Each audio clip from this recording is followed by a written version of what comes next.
তো বিষয়গুলো ঠিক আছে, মানে আলোচনা হয়েছে, কোনো অসুবিধা নাই। প্রণাম ওনাকে, সঙ্গে সবাই বিদ্রোহী কবি কাজী নজরুল ইসলাম, ওনাকে জানাই হাজারো সালাম। যুদ্ধের কবি প্লাস মানবতার শ্রেষ্ঠ উদাহরণ যে, যখন যুদ্ধ চলত তখন তাদের একটা বক্তব্য, যেমন কান্ডারি হুঁশিয়ার আছে, ডুবেছে সন্তান মোর মা। যুদ্ধকালীন পরিস্থিতি যখন হয় তখন খুঁজার বিষয়, কে হিন্দু, কে মুসলিম, কে খ্রিস্টান, কে বৌদ্ধ, কে জৈন, ডুবেছে সন্তান মোর মা, মানে আমার মার সন্তান ডুবতেছে, ওকে আগে বাঁচাও। এই যে মানবতার শ্রেষ্ঠতম উদাহরণ আমাদেরকে অনেক কিছু শিখিয়ে দেয়। দ্বিতীয়ত হল হিন্দু মুসলমান, মুসলিম তার নয় নয়, হিন্দু তাহার প্রাণ, একই বৃন্তে দুইটি কুসুম, হিন্দু মুসলমান। এগুলো কি? এগুলো আমাদেরকে প্রতি মুহূর্তে শিক্ষা দেয়।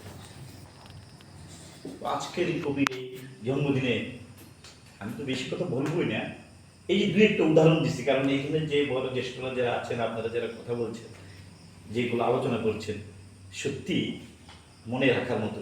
প্রত্যেকে গান থেকে শুরু করে কবিতা, কাব্য, যেটি হচ্ছে মন মধুর।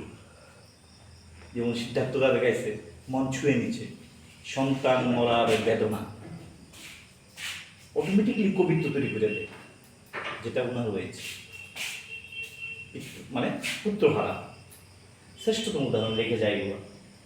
পাশাপাশি যুদ্ধের সময় তুমি আগে বাঁচাও মানুষকে, জাতিভেদ পথে দেখো না।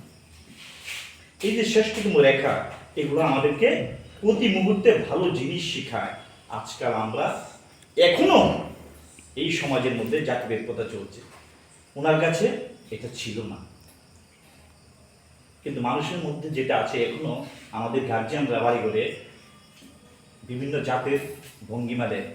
রাস্তায় বলে একটা, ভাষণে বলে একটা, বাড়িতে গেলে শিখায় আরেকটা। আবার হসপিটাল যখন ভর্তি হয়, যখন রক্ত লাগে, গ্রুপের রক্ত লাগে।